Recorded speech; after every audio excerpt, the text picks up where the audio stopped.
Boa noite a todos. Gostaria de pedir desculpa pelos imprevistos, né? No online a gente também está sujeito a esses imprevistos. Então, a gente dá início agora à nossa primeira apresentação da noite. E a gente, então, inicia, né, a noite com a primeira apresentação.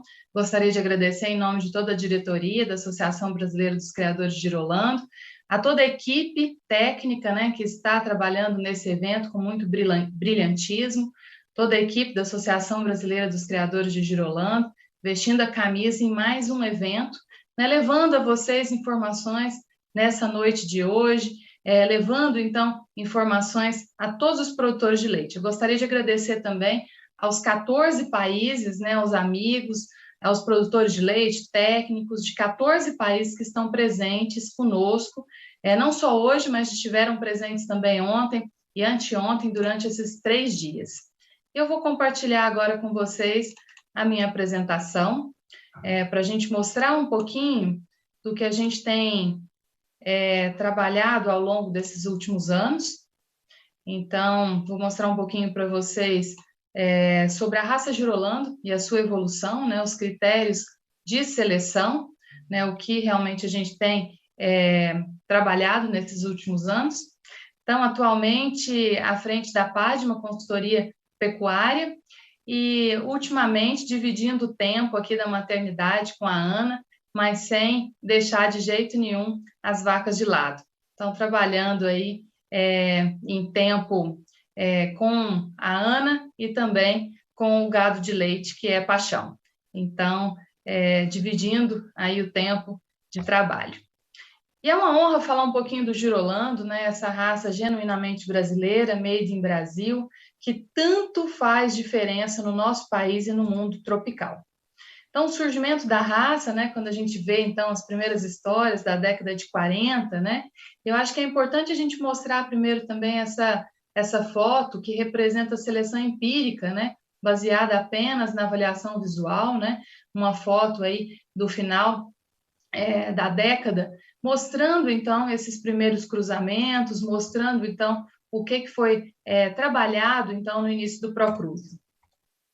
A origem do programa Girolando, então, né, em 1978 até 88, período do Procruza, né, os primeiros cruzamentos entre o holandês e o Dir. Em 89, inicia mesmo o programa Girolando. Em 96, a oficialização da raça, né, pelo mapa. Nós vimos toda essa história, essa trajetória nesses últimos dias, no encontro virtual da raça Girolando. E finalizando, né, em 2021, são 32 anos do programa Girolando. O Dr. Marcos Vinícius nos mostrou ontem, né, resultados expressivos do PMGG, e que realmente nos mostra, né, que o Girolando é o gado adaptado para os trópicos. Nosso mapa de associados, né, distribuídos aí em todas as regiões do Brasil, com uma expressão muito grande, principalmente no Sudeste, né, bacias leiteiras muito fortes, regiões realmente que produzem muito leite com o Girolando, com o gado Girolando. E alcançando essa marca histórica aí de mais de 2 milhões de registros, né? Com muita satisfação que a associação apresenta, então, todo esse trabalho do Girolando. E quando a gente pensa, né, que a raça hoje, que é o gado responsável por mais de 80% do leite produzido no país, eu acho que muito orgulha, né, a todos que trabalham com o Girolando, a todos aqueles que trabalharam, né, desde a década de 40, que deixaram a sua marca, que deixaram a sua história nos primeiros cruzamentos, desde o Procruza até o PMGG, que é o Programa de Melhoramento Genético da raça Girolando, e que produz um leite de qualidade e em quantidade, né? Nós vamos observar, então, um aumento de 60% de produção, né, de média de produção dessas vacas em 20 anos. Então, a gente tinha uma média de produção no ano de 2000 de 3.695 quilos de leite, e a gente alcança uma média de 6.107 quilos de leite em 2020. Então, um aumento de 60%, isso a gente está falando em 305 dias, né, a persistência de lactação, é muito expressivo esse aumento de 60% em 20 anos, e, logicamente, tudo isso é embasado, né, no programa Girolando, no PMGG em toda essa evolução, né, do gado. E o produtor de leite, ele sabe realmente, né, a força do Girolando, tá? É por isso que ele continua fazendo o trabalho e continua utilizando, então, esse gado para a produção de leite no nosso país de norte a sul, de leste a oeste. A realidade das fêmeas hoje, né, em evolução genética para a produção de leite e idade ao primeiro parto, é importante a gente atentar, né, nesse gráfico em resultados muito expressivos mesmo, né, de acordo com o ano de nascimento.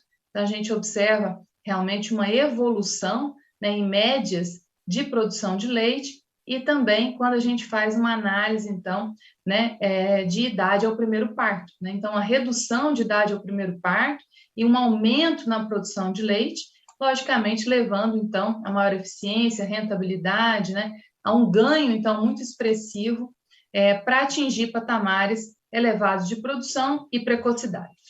Quais são, então, as vantagens, né, do Girolando? A gente tem uma das principais vantagens, né, a adaptação às condições tropicais, né, dafoclimáticas, aí entra não só a temperatura, umidade, mas também solo, todas as condições de pastejo, todas essas condições oferecidas à vaca leiteira. Um equilíbrio perfeito também de precocidade com longevidade.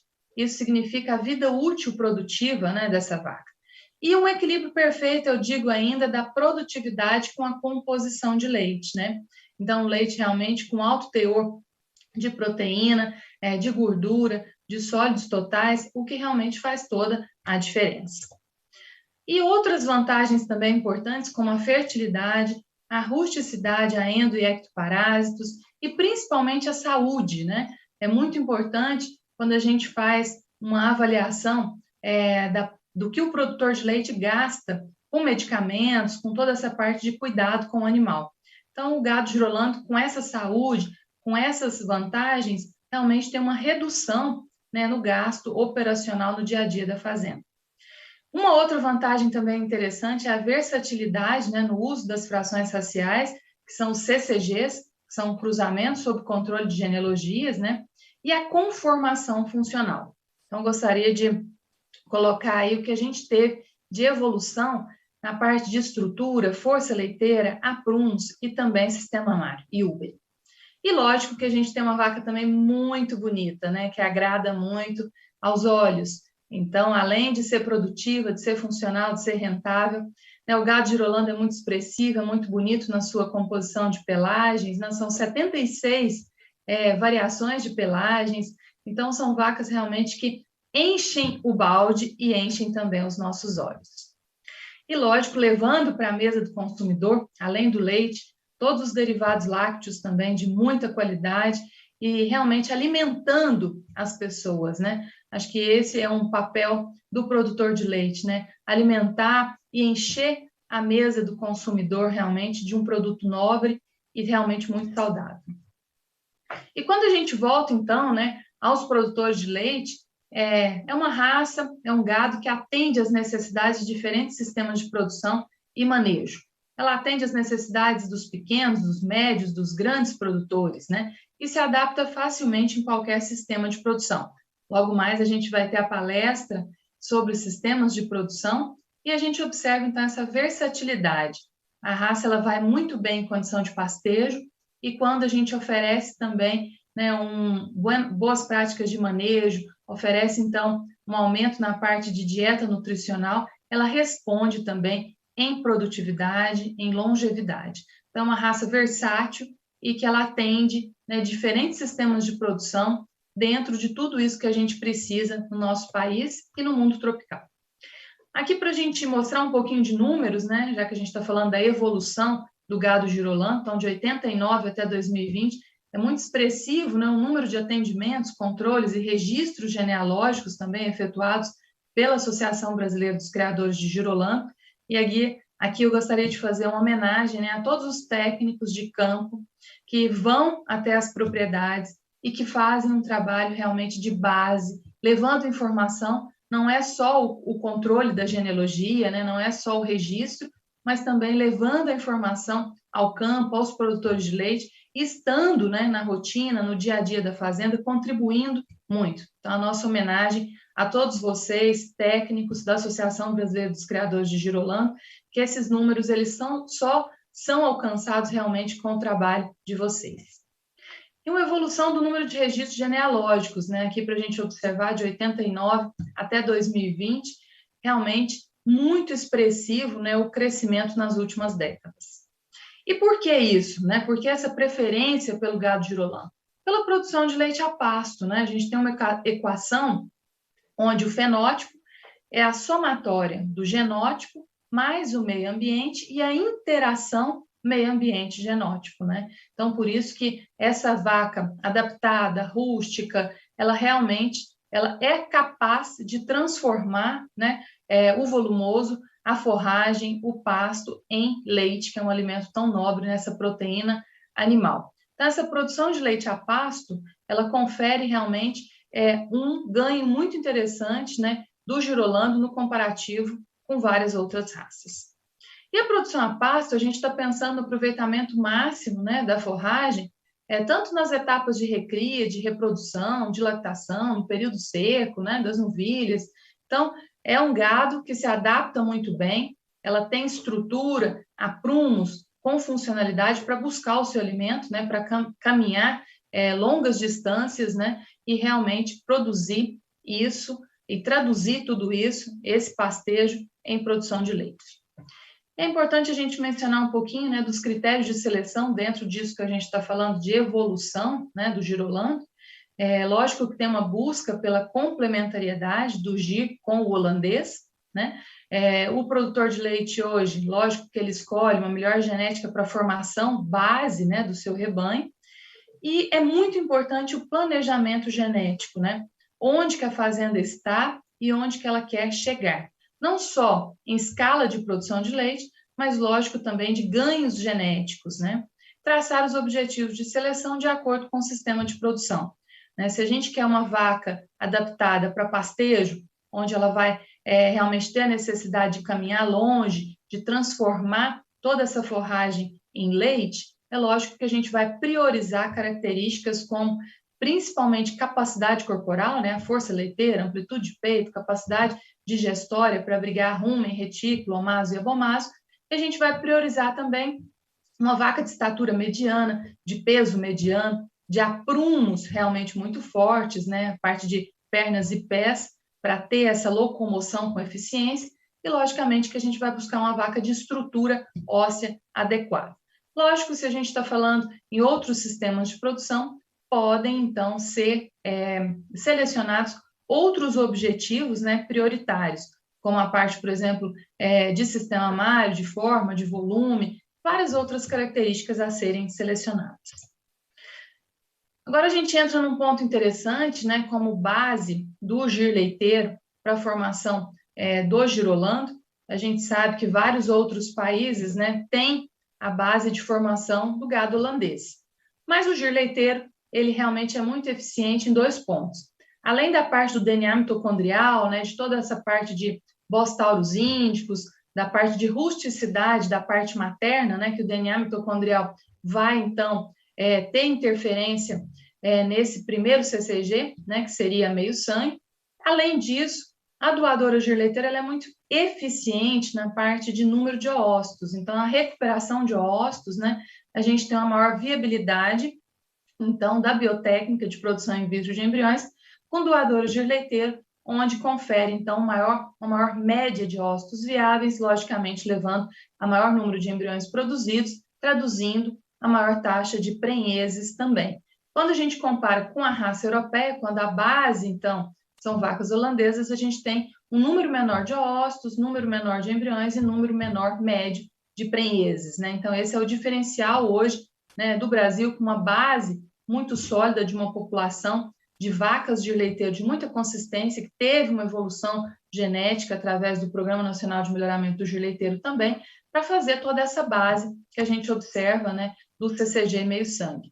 Então, a seleção de doadoras também do gir leiteiro, pautadas também em adequar a parte de sistemas modernos também, de ordenha mecânica, né, a escolha de touros provados em teste de progênio também.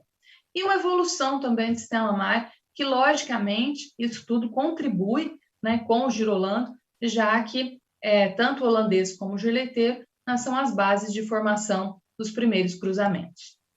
Então, tanto o holandês como o gir-leiteiro, levando, então, a formação do gir-holando. Mas a gente pode comprovar na prática, né, essa eficiência com a base de mães de doadoras de leiteiro com touros holandeses provados, que a gente tem inúmeros touros aí, com provas muito completas, né? Realmente, todos os objetivos de seleção, eles podem ser traçados, que a gente tem como buscar touros holandeses de muita qualidade no mercado.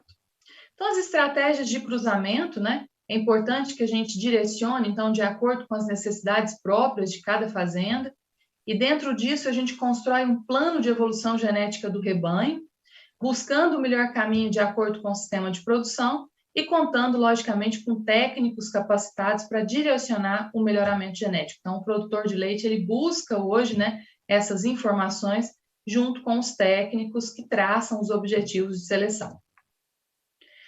O Leandro vai apresentar toda a parte de estratégias, né, de formação do gir-holando. Só vou colocar aqui que a gente tem vários caminhos, né, para a gente chegar no puro sintético, no animal gir-holando. Então, a gente pode optar por vários caminhos, alguns mais curtos, outros mais longos, mas que realmente são base de formação, e é importante esses cruzamentos sob controle de genealogia para a gente obter, então, uma base muito consistente dos 5/8 do gir-holando. Então, são 4 caminhos aí como opção para a gente chegar até o gir-holando, até o puro sintético. A fixação da raça, né, como composição racial, é os 5/8 de holandês e 3/8 de gir, representa 62,5%, né, da fração europeia, holandesa, e 37,5% da fração zebuína do gir leiteiro. Os objetivos gerais, né, para obtenção de um gado homogêneo e produtivo, né, o PS, o gir-holando puro sintético, e a gente tem as inúmeras composições raciais, que são categorias, né, de CCGs, cruzamentos sob controle de genealogia. E, logicamente, o produtor vai optar, então, né, pelos melhores cruzamentos, pela melhor estratégia para se trabalhar. Eu gostaria aqui de fazer realmente uma homenagem a todos os pesquisadores da Embrapa. Ontem a gente teve realmente surpresas muito positivas, né? Eu acho que todos, em relação a mais um índice, né? O índice de longevidade, né? Pela primeira vez, então, no sumário, e mostrando, então, a evolução, a força desse programa de melhoramento genético da raça gir-holando, que é uma parceria da associação com a Embrapa Gado de Leite. Então, os pesquisadores realmente têm trabalhado juntamente com os técnicos da associação e os produtores, os criadores, os selecionadores, cada vez levando mais informação. Ele começa, então, esse teste progênio em 96, né? Em 2007 é criado o PMGG, Programa de Melhoramento Genético da Raça gir-holando. Em 2018, inicia-se a seleção genômica. Esses números, eu acho que representam muito bem, né, o título da palestra, a evolução, né, do gado gir-holando. São mais de 180 mil fêmeas avaliadas, mais de 339 mil lactações avaliadas, são 392 touros em avaliação, são 25 mil lactações encerradas anualmente e mais de 19 mil genótipos, né, mostrando, então, em números, essa evolução.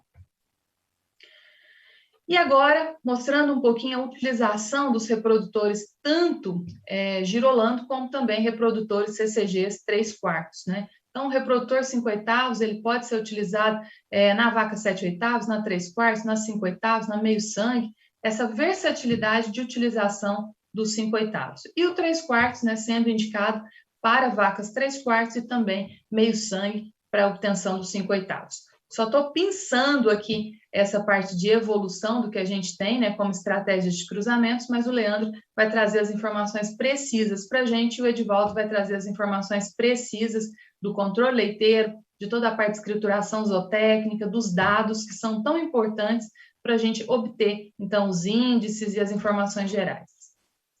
É crescente a utilização de touros gir-holando, tanto no Brasil como em países tropicais, e eu vou mostrar para vocês alguns números, né? A raça que mais cresce em produção de sêmen no Brasil são 758.437 doses, né, produzidas, um aumento de mais de 24% em relação a 2019, né, então um número muito expressivo, né, na produção de sêmen de touros girolando. E lógico que a gente pensa em enriquecer cada vez mais esse banco de dados com fenótipos. Ontem a gente teve a apresentação mostrando isso, né? Tanto na parte de composição do leite, do SALG, né, que é o Sistema de Avaliação Linear do Girolando, e características também de saúde, reprodutivas, muitas mais que virão. E um ponto que eu gostaria de mencionar, né, com vocês é a evolução em conformação. Quando a gente pega essa linha do tempo, né, de 1940, nos primeiros cruzamentos, até o ano de 2021, muita coisa aconteceu, né? A gente tem realmente uma evolução muito interessante com tudo isso que foi acontecendo com o girolando. Então, hoje, a gente chega aí pelos currais de várias fazendas no país e também fora do país, na América Latina, e a gente se depara com animais de muita qualidade, de conformação funcional, de muito equilíbrio e, lógico, cada fazenda tem os seus critérios, seus objetivos de seleção, traçando, então, essa evolução do rebanho. É importante a gente falar em parte de rebanho, de população, né? Não é uma vaca que se destaca no rebanho. É importante que a gente pense, né, na população como um todo. E lógico que a gente tem uma evolução muito interessante na parte do sistema mamário, né? Detalhando, então, a parte de forma, volume, características de aparato suspensor, correção de tetos, tudo isso priorizando, né, essa evolução do sistema mamário, pensando em produção de leite e pensando também em longevidade desse sistema mamário, desse úbere para as próximas lactações. Então, na evolução da conformação funcional, né, a gente busca algumas vacas interessantes e a gente observa realmente toda essa parte de estrutura óssea, essa parte de capacidade, de força leiteira, o quão são importantes, né, todas essas características na vida útil produtiva de uma vaca leiteira. Então, a gente observa essa evolução, né, com o passar dos anos, principalmente no sistema mamário, no úbere, né? A gente observa forma, volume, aparatos suspensores, correção de tetos, características muito marcadas nessa evolução, né, ao longo dos anos. E quando a gente observa, então, úberes espetaculares, realmente com drenagem periférica, com toda essa qualidade de quartos posteriores voltados para trás e para cima, com altura, com largura, principalmente bem encaixados na região inguinal, que possam, então, produzir durante várias sucessivas lactações, né? E hoje o gado girolando, ele mostra isso para a gente, né? Tanto nos CCGs, que são os cruzamentos sob controle de genealogia, como também no puro sintético, essa evolução da qualidade do sistema mamário. E lógico que a gente tem uma escolha base, né? Tanto do gir como também do holandês, e lógico que hoje no PMGG a gente tem informações para a gente caminhar então por si só também com os touros girolando, buscando então essas características de evolução, touros melhoradores, né? Somando a matrizes também melhoradoras em várias características. E o gado jovem, né, ele vem cada vez mais forte nessa parte de evolução de sistema mamário. E é importante a gente falar um pouquinho disso tudo, né? Antes de chegar no ponto que a gente vai caminhar para ele, né? Que tudo começa no registro genealógico, é a base, né, de todo o processo. As provas zootécnicas e avaliações genéticas vêm, né, logicamente, depois do registro genealógico. Aí iniciam as seleções de matrizes, seleção de touros, cruzamentos e acasalamentos, né, de forma orientada, os acasalamentos dirigidos, né, tão famosos aí em todos os currais de gado leiteiro. Depois disso, a gente tem a multiplicação da genética, né? A biotecnologia, por exemplo, da aspiração folicular, da produção in vitro de embriões, pode ser uma ferramenta muito interessante nessa multiplicação da genética de forma bem orientada. E com isso a gente obtém um melhoramento genético, né? O que todo produtor almeja, como principal objetivo de rentabilidade disso tudo. E com isso a gente tem um ciclo de evolução genética do PMGG, né? Alimentando, então, e que esses animais multiplicados através dessa genética superior volte, então, ao registro genealógico. E a seleção orientada, né? Dentro da porteira, na fazenda, de acordo com os objetivos de seleção interna, de acordo com o sistema de produção, as necessidades dessa vaca leiteira. E lógico que depois disso tudo, né, aí é uma consequência, né, as exposições, as pistas de julgamento, né, a consagração do rebanho, ela é realmente uma consequência, uma promoção dos rebanhos, dos criatórios, né, é uma ferramenta de comparação do nível de seleção entre criatórios também, mas realmente, né, as pistas de julgamento, os concursos leiteiros, eles são uma extensão de todo esse trabalho, né, é uma consequência do que é feito dentro da porteira. E aqui, para relembrar um pouquinho, né, o trabalho do Colégio de Jurados da Raça Girolando, todos os jurados, né, que atuam nas pistas de julgamento, né, e logicamente que todos nós sabemos que é consequência dos resultados alcançados na fazenda, né? Então, o criador, o selecionador, faz um trabalho interno e depois ele leva esses animais de destaque para serem, então, julgados de forma comparativa, né, com animais de outros criatórios. E às vezes a gente se depara em pistas de julgamento, né, com animais também muito próximos, com características de muita vantagem, e logicamente que o julgamento ele é comparativo, a gente tem toda uma tabela também de peso das características, né, que foram evoluindo ao longo de todas as atualizações de jurados, então os jurados atuam então de forma comparativa. E é importante a gente mostrar então, né, esse trabalho para todo o público nacional e internacional, dessa evolução de conformação funcional do gado girolando. Então, vou mostrar um pouquinho, né, dessa evolução de conformação das grandes campeãs, né, da última Mega Leite, e são muito expressivas no que a gente está falando em relação à parte de evolução de conformação funcional. Eu quis mostrar um pouquinho na evolução dos números, e agora a gente vai realmente, né, encher os olhos aqui de grandes campeãs nacionais muito expressivas. Tá, a última grande campeã nacional, né, que foi em 2019, na Mega Leite, a CCG Meio Sangue, a gente observa realmente toda essa parte de evolução, de conformação, de características muito importantes, né, de amplitude de peito, que começa nessa parte de aparato respiratório, né, aparato circulatório também, uma fêmea de muita capacidade digestória, com costelas bem compridas, bem arqueadas, bem espaçadas, denotando, né, essa força de tórax e também de abdômen, lógico, a gente busca muito nessa parte de amplitude, correção de garupa, né, para abrigar, então, todo o sistema mamário, né, o teto de sustentação do sistema mamário, fechando com aprumos muito corretos, essa parte de estrutura óssea de muita qualidade, e realmente um sistema mamário fenomenal, né? Então, a gente busca, além da forma, do volume, da projeção dos quartos posteriores, da altura do útero posterior, tudo isso que a gente observa também, né, da veia mamária, que é a epigástrica, da drenagem, da correção de tetos. Então, a gente busca essa evolução do sistema mamário, né, em todos os cruzamentos sob controle de genealogia, e aqui está uma grande campeã meio sangue, muito expressiva, mostrando essa evolução em conformação também das fêmeas. A CCG 3/4, né, a grande campeã, que foi também a melhor vaca jovem, né? Então, a gente observa aí também em termos da parte de precocidade, né, desses animais. Então, a melhor vaca jovem, ela foi também a grande campeã, CCG 3/4, mostrando, então, toda a força também dessa fração racial, com 75% de holandês, 25% da raça Gir, mostrando, então, toda a parte de estrutura, de precocidade, de qualidade desse sistema mamário, né, de altura desse úbere, na parte também de posicionamento de tetos, correção de tetos, essa colocação de todo o sistema mamário na região inguinal, que é muito importante para as sucessivas lactações.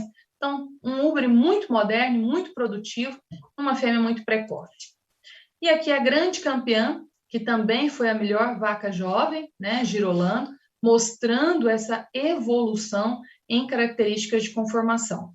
E aí vocês podem me perguntar, o que essas três vacas têm em comum? Elas têm características próprias de cada fração racial, que é inerente, né, ao cruzamento, mas elas têm características também muito semelhantes de força leiteira, de capacidade, de correção de pernas e pés, a parte também do sistema mamário de muita qualidade. Então, elas têm características de semelhanças, né, produtivas e funcionais, e, logicamente, cada uma também com as suas características próprias dentro dos graus de sangue, das frações raciais. E teve também a amostra, né, do CCG 1/4, que é tão importante, né, essa base de formação das fêmeas 1/4 para a formação é dos 5/8. Então, a gente teve uma amostra também, e essa foi a grande campeã do CCG 1/4, eu fiz questão de mostrar aqui. Uma fêmea com 75% de gir leiteiro, 25% de holandês, e que é uma base muito importante, né, para a formação do nosso 5/8, para chegar, então, no girolando, e observem a qualidade do sistema mamário, né? Então, essa evolução, um trabalho também que é feito, todo com rebanhos de fêmeas 1/4, né, para obtenção do melhor 5/8. Então, ela também tem características bem similares às outras, de qualidade do sistema mamário também, de evolução desse úber, características próprias, né, de uma fêmea com 75% de fração zebuína, mas também com características semelhantes às demais grandes campeãs. Então, mostrando, né, que realmente são animais expressivos, em conformação funcional, com sistemas mamários realmente muito modernos. E, lógico, quando a gente tem julgamento, né, nos campeonatos de úberes, a gente se depara, então, com uma qualidade, né, de úberes espetaculares, demonstrando, então, todo esse trabalho que é feito, né, de evolução dessas características, num ponto muito importante que é o úbere, né? A gente prioriza muito, né, essa questão da avaliação do sistema mamário, porque é um ponto forte hoje da vaca leiteira, né? Se ela tem um sistema mamário com aparatos suspensores fortes, um ligamento anterior, um ligamento central, os laterais corretos, é uma vaca que vai permanecer no rebanho durante mais tempo, né, com sucessivas lactações, ela vai ter uma longevidade, a vida útil produtiva interessante, e lógico que ela vai ser mais rentável e eficiente. Então, essa qualidade do sistema mamário, toda essa parte de aparato suspensor é levado muito em consideração. E junto com a evolução também de todas essas características que a gente conversa, tem uma evolução em boas práticas de manejo também, sem sombra de dúvida, né? É importante a gente levar atenção desde o momento, né, da gestação, do nascimento da bezerra, todos esses cuidados iniciais, né, de boas práticas de manejo, tudo isso que a gente viu no primeiro dia do encontro virtual da raça Girolando, né, principalmente na parte de criação de bezerras, né, essas boas práticas, tudo que deve ser levado em consideração, porque se a gente tem uma boa criação das bezerras, a gente vai ter, então, o sucesso nas vacas produtoras de leite. Então, todas essas práticas, né, são muito importantes, porque a gente tem que pensar e enxergar a bezerrinha como a futura produtora de leite da fazenda. Então, se a gente faz isso em todas as etapas, lógico que não é só a genética, mas também todo o cuidado, manejo, dieta, sanidade, tudo isso vai interferir na produção de leite. E aqui eu gostaria de tecer uma homenagem, né, a todos os colaboradores das fazendas de leite do nosso país e do nosso mundo tropical também, da América Latina, de vários que estão conosco nesse encontro, né? A produção de leite ela acontece nos 365 dias do ano, né? E graças a esse homem do campo, aos trabalhadores rurais que trabalham com muito afinco e com muita dedicação. E todas essas boas práticas de manejo são muito importantes, né? E somadas à genética, logicamente que a gente vai ter uma vaca mais eficiente, mais rentável, mais produtiva e mais longeva. Então, aqui vai a nossa homenagem a todos os trabalhadores do campo, né, das fazendas, de todos os estados da federação e também de todos os países que trabalham com girolando. E lógico que o objetivo geral dessas boas práticas de manejo é para que as vacas realmente, né, tenham uma ordenha tranquila, uma ordenha segura, com características realmente importantes, né? Olha aí, observem só, uma ordenha onde não tem a utilização de peias, né, onde as vacas elas entram na sala de ordenha tranquilamente, produzem de uma boa quantidade de leite, realmente num bom período, né, a velocidade de ordenha também é muito importante, e lógico, com boas práticas de manejo do começo ao fim. E para encerrar aqui agora com vocês, eu tentei ser o mais breve possível para não atrapalhar as próximas apresentações dos colegas que estão já aqui conosco. Eu vou deixar alguns desafios para o futuro, né? Eu acredito que a gente tem alguns pontos, né, ainda para evoluirmos, né? Nós estamos em processo de evolução. Eu acredito hoje que o gado girolando ele alcança a maturidade, né, no seu PMGG, no Programa de Melhoramento Genético da raça, mas lógico que a gente tem desafios, a gente precisa de mais informações, então eu vou deixar alguns pontos aqui como sugestão, né? São poucos, mas a gente pode ampliá-los, logicamente, né? Se a gente for detalhando tudo que a gente precisa para evoluir. Direcionarmos corretamente a seleção de doadoras, né? Para a multiplicação intensa de animais melhoradores. Esse é um desafio, né, de todos os criadores, selecionadores, produtores de leite, né? Quais os animais devemos multiplicar. E com isso a gente tem ferramentas interessantes, né, para serem trabalhadas. É muito importante, né, que as fazendas se atentam a todas as características que devem ser avaliadas. O Edivaldo vai mostrar bem esse ponto, né, para a gente ter um norte, para a gente direcionar corretamente a seleção de doadoras. Fortalecermos cada vez o nosso banco de dados, né, com informações expressivas e relevantes de todos os rebanhos. Aumentarmos também o número de características avaliadas, né, características de conformação, composição de leite também, para que a gente possa gerar novos índices, como de longevidade, né, que foi a novidade no sumário de ontem, para que a gente possa ter outros índices também que vão auxiliar, né, os produtores de leite a como trabalhar com a genética. E assim a gente pode garantir a retroalimentação do banco de dados, né, através do controle leiteiro, coleta de dados fenotípicos, e tudo isso, logicamente, que traz maior segurança para o programa e traz também informações precisas, com mais acurácia, com mais confiabilidade aos produtores de leite, para que possam, então, traçar, né, todo o planejamento genético do seu rebanho. São alguns dos desafios, né, que nós temos que trabalhar nos próximos anos. E, lógico, eu vou deixar uma mensagem aqui final, na parte de sucessão familiar, né, plantando as sementinhas aqui, né, que está em nossas mãos, construirmos o futuro, né, os futuros pecuaristas, as futuras pecuaristas também, produtoras e produtores de leite do nosso país, da nossa América Latina, do nosso mundo tropical. Então, lógico que esse contato, né, toda essa parte de convívio é muito importante aí para a gente plantar as sementinhas nos corações dos pequenos. E aqui eu vou finalizar com a minha pequena, que já gosta muito das bezerrinhas de Girolando, já está nativa, para começar a construir aí toda essa amizade com ela, com o agro, com o campo e com a vaca produtora de leite.